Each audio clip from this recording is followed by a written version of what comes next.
জায়গাটা খুবই সুন্দর, খুবই ভালো লাগছে, মাশাআল্লাহ সুবহানাল্লাহ।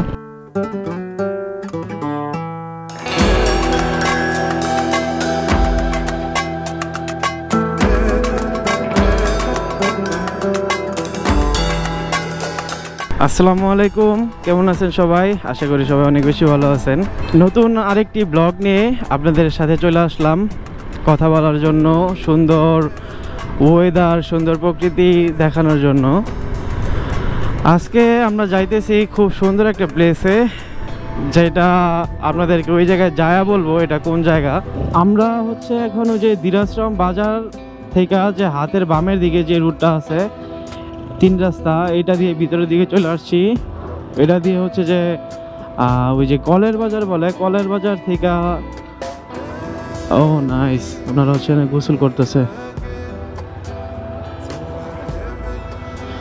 কলের বাজার যে রুটটা গেছে এই ভিতর দিয়ে গিয়া কলের বাজার দিয়ে বেরোবো, যারা চিনেন তারা তো জানেনি। এই রাস্তাটাও মোটামুটি অনেক সুন্দর। আমাদের গাজীপুরের ভিতরের দিকে যতগুলো রাস্তা আছে সবগুলো দিয়েই ঘোরাঘুরি করতে খুব ভালো লাগে, রাস্তাগুলোর ভিউ অনেক সুন্দর। আমরা যাব হচ্ছে মিরের বাজার থেকে হাতে ডানের একটা রাস্তা গেছে, ওই রাস্তাটা ভিজিট করার জন্য। বিগত 2 বছর আগে গিয়েছিলাম ওই রাস্তাটার মধ্যে। রাস্তাটা খুবই সুন্দর লাগছিল, ভাবছিলাম বর্ষাতে যাব, আর যাওয়া হয় নাই। আমি যে আগে 2বার গেছিলাম একটু কাজের কারণে ওই রাস্তা দিয়ে যাওয়া লাগছিল। তারপরে হচ্ছে যে কোনো কারণে হোক, কাজের চাপে যাই হোক, আর যাওয়া হয় নাই। এবার যেহেতু বর্ষা ভালোভাবেই শুরু হয়েছে, যে কারণে আমরা এখন ওই রাস্তাটা দেখতে চাইতেছি, ওই সুন্দর প্রকৃতির মাঝে যেন হারিয়ে যেতে পারি এই কারণে। আর এদিকে অল্প একটু রাস্তা ভাঙ্গাচোরা আছে, কলের বাজারের রাস্তার এই দিকটা, এটা খুবই সামান্য কিন্তু খুবই ভালোভাবে ভাঙ্গাচোরা। এই বছর যাচ্ছি তার আরেকটি বড় কারণ হচ্ছে বিগত বছরগুলোতে না আহামরি এত বৃষ্টি হয় না, এত পানি উঠে নাই। যারা গাজীপুরে থাকেন তারা জানেন, গাজীপুরে সবসময় বর্ষাকালে পানি টইটুম্বুর থাকে, কিন্তু বিগত কয়েক বছর হচ্ছে যে এই বৃষ্টিও তেমন হয় না, যে কারণে পানিও উঠে নাই। আর এই বছর তো মাশাআল্লাহ আল্লাহর রহমতে বৃষ্টি হইতাছেই। বৃষ্টির কারণে আমরা বেরও হইতে পারতাছি না। যারা বাইক নিয়ে চলাচল করি বা এমনিতে চলাচল করি তাদের একটু কষ্ট হয়ে যাইতেছে। যদিও জায়গায় তো পুরাই খারাপ অবস্থা। কেরে গাড়ি না ধুয়া লইছ? ফুলাই গাড়িটা ধুয়া লইছে, এখন এই পানিত নামা লাগবো। তাছাড়া আর ওই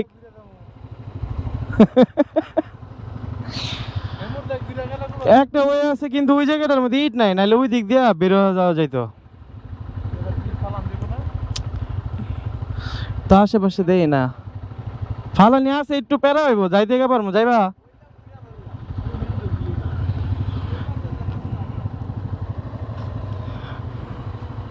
পোলার ধোয়া গাড়ি, যে কারণে হচ্ছে 1.5 ঘন্টা লাগে ও গাড়ি ওয়াশ করছে আজকা, যে কারণে আর এদিক দিয়ে গেলাম না, একটু ঘুরে যাওয়া লাগতেছে। এই যে ইরা ভাই আসতেছে। আর আমাদের যে 2 গাড়ি, এটা সরি গাড়ি না, বাইক, আমাদের 2 বাইক হচ্ছে যে পুরা কাদা দিয়া বাজে অবস্থা মোটামুটি।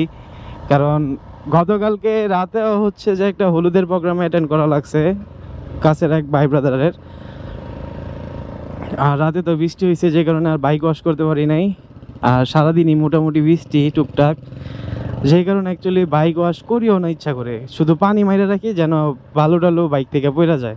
আর এই রাস্তার অবস্থা যেগুলো আছে এগুলো অ্যাকচুয়ালি আমরা মাইনেই নিই, কারণ 3-4 বছর লাগে তাদের রাস্তা করতে। আমরা হয়তো বা 1 বছর ঠিকভাবে ইউজ করতে পারি, দ্বিতীয় বছর মোটামুটি লক্কর বক্কর হয়ে যায়, তৃতীয় বছর তো ওই যে এরকম মোটামুটি জায়গায় জায়গায় ব্যবহারের প্রায় অযোগ্য হয়ে যায়, যেখান দিয়ে আমাদের প্রয়োজন মেটানোর জন্য যাওয়া লাগে, তাছাড়া ব্যবহারের অযোগ্য রাস্তা হয়ে যায়।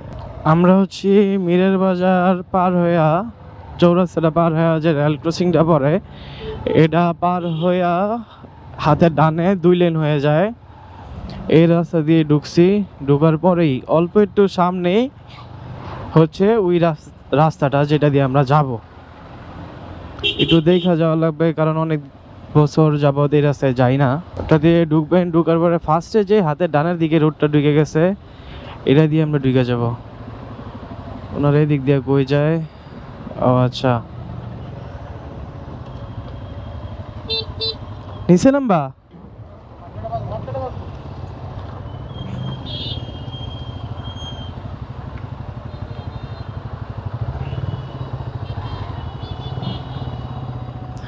এদিক দিয়ে নিচে নেমে গেলাম।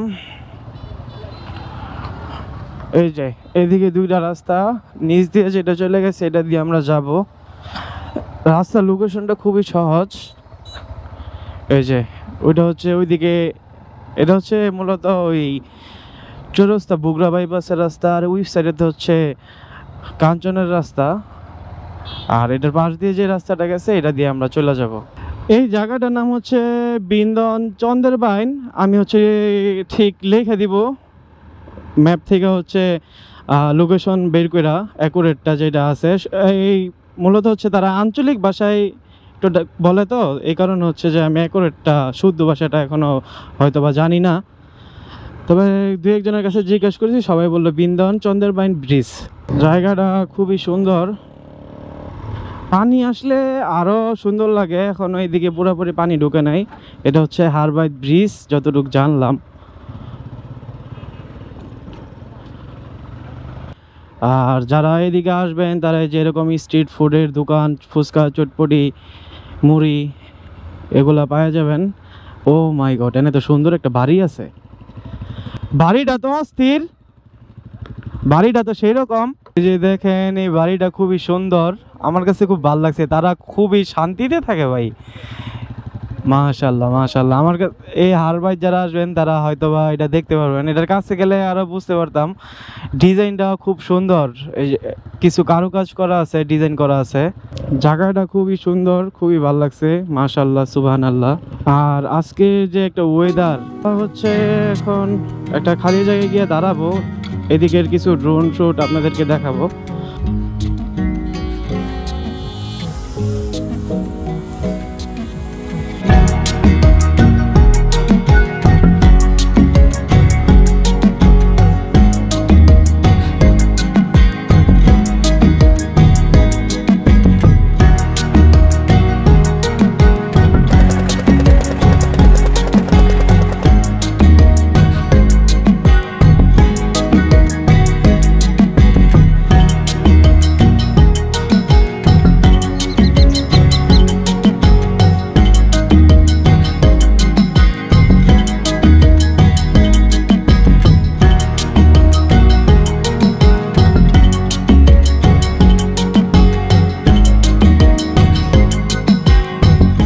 এই জায়গাটা কিন্তু খুবই সুন্দর। সন্ধ্যা হয়ে গেছে যে কারণে আমরা চলে যাইতেছি। দূর থেকে যারা আসবেন সবাই চেষ্টা করবেন সন্ধ্যার মধ্যে চলে যাওয়ার জন্য, কারণ ভিতরের একটা এলাকা আমার কাছে মনে হয় নাই সন্ধ্যার পরে এতটা সেফ, যে কারণে আপনাদেরকে বললাম।